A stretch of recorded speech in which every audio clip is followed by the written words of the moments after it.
many of you, I'm an investor. I am um in the market for more than 2 decades, I believe. Yeah, since 1999, I started trading, investing in the market.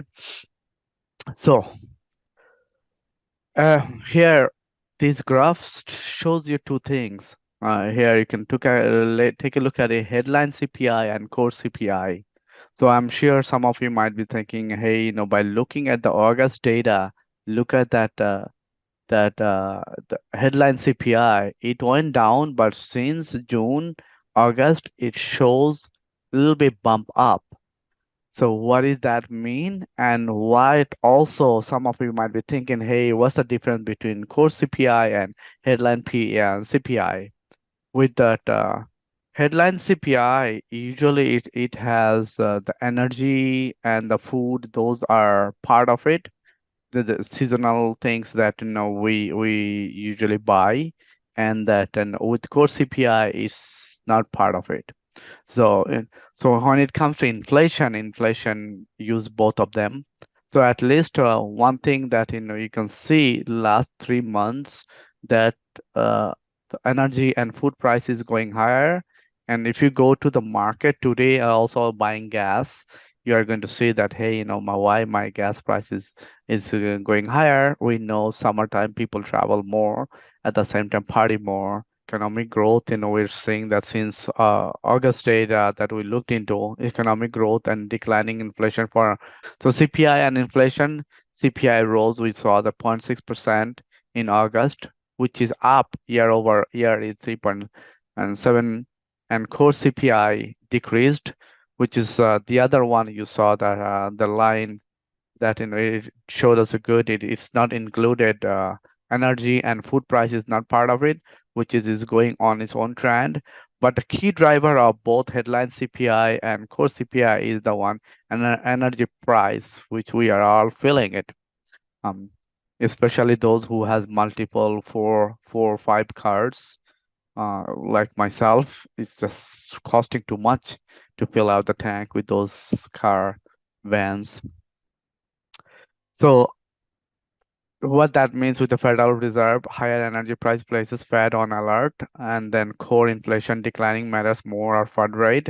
So you are going to be also seeing that market perspective, short-term impact due to energy prices, but long-term inflationary trend is intact, which is they are on the on trend. What they are trying to do, tighten the market and raise the rate, and also using this data is going to be soon in the impact when there are people are trying to pressuring them, just cutting the Fed rate and so on.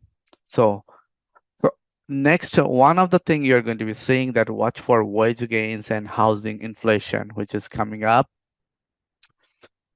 In this chart, what you're looking at consumer spending.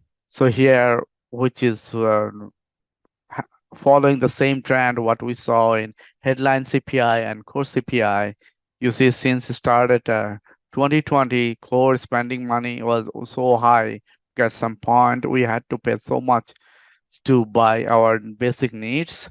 But since then, since inflation came down, things are getting cheaper, and we ended up, spending more consumer spending is a surge is less.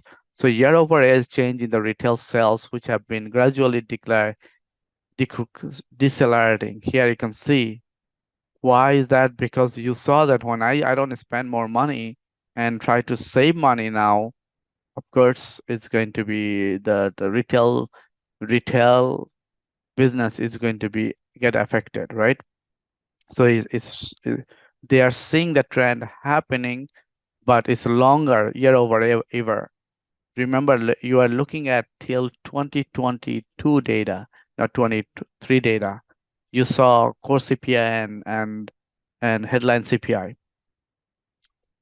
So consumer behavior, the retail sales rose, in August, it showed last year, it went higher a little bit, and then primarily boosted by gasoline sales. And after a long time, those who is investing in the energy sector, you are seeing some light is that happening in the energy side. So we know the what goes up is always going to come down, and we see other areas in the business sectors are now slowly cooling down. Consumer behavior strong but showing signs of fatigue, and then savings from past years largely impacting spending capacity.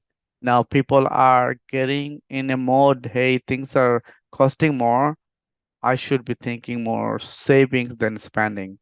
That's also is going to be kind of going to affect that small business, especially medium business soon. Implications that consumer growth losing momentum due to reduced savings, high borrowing cost, and moderating wage gains. That you are going to be seeing the next chart that I have something about that job related.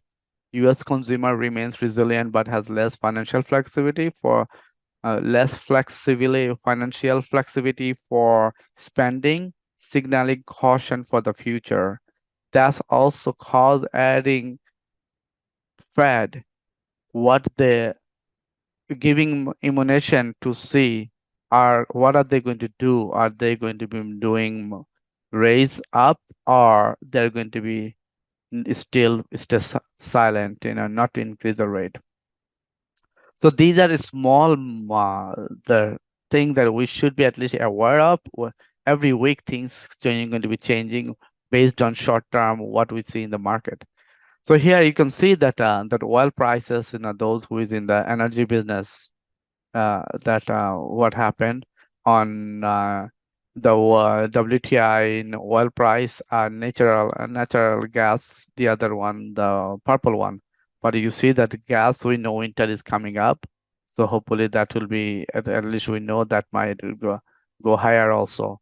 But with the trend, if you look at since March, slowly, gas also is slowly trying to coming up. But with the since June, gasoline, look at the natural gas, the oil price is slowly going higher. So that gives the while oil price have rallied, natural prices remains near 3 years low. But anybody is looking long-term investment, in long term, next 2, 3 years, 5 years, still is the gas is one of the things that you might wanna take a look at.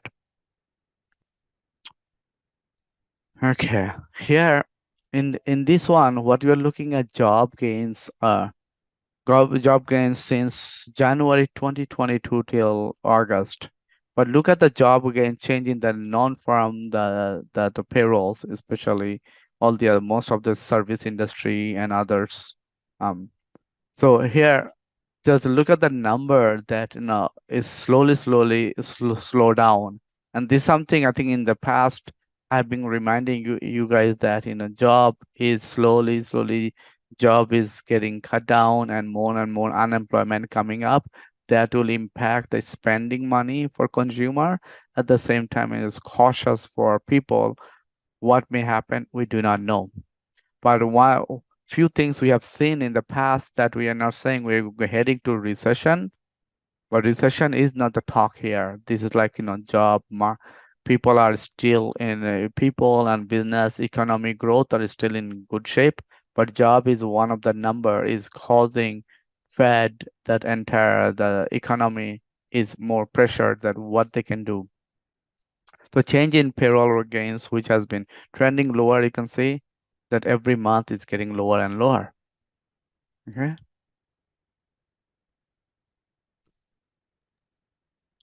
Next, job market. I guess that's a good thing, right? With job gains slowing.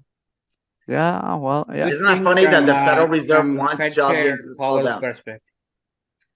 From Powell's Sorry, perspective, it's a good thing. That's what he expects, data driven.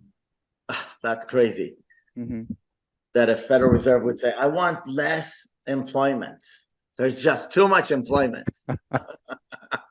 So current condition, you can see that is strong employment, low unemployment rate, high labor demand, which is we know that more people are looking for. Emerging trend is the job opening, quit rates, and hours worked. It's not bad. Its market is there, but this is whole job market is causing that the business and still not to be able to operate at the same time also cost effectiveness something coming up. Forecast gap between job opening and unemployment to go close, more modest rise in unemployment expected, contributing to a slower consumer spending. And the Federal Reserve softer labor market could ease pressure on Fed, which is we see. Um,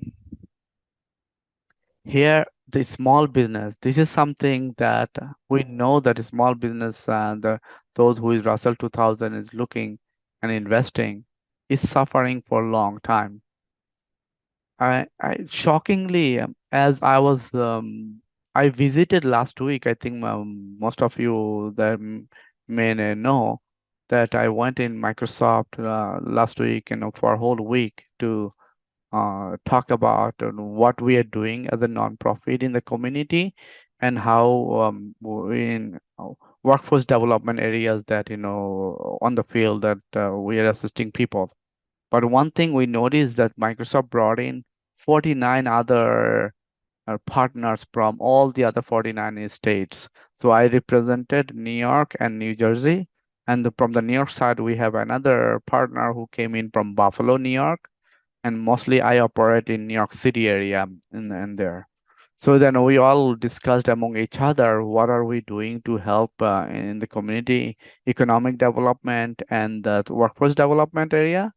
And Microsoft really wanted to emphasize that how can they be partner with all these people and support those small business.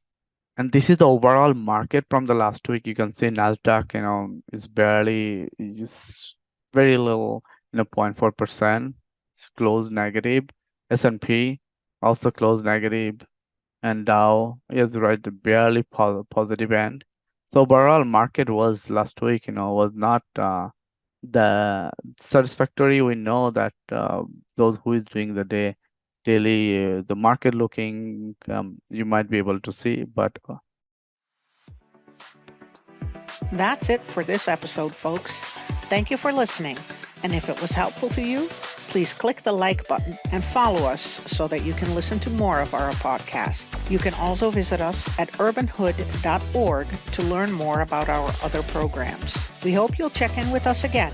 And until then, keep learning and do whatever it takes to reach financial freedom and follow your dreams.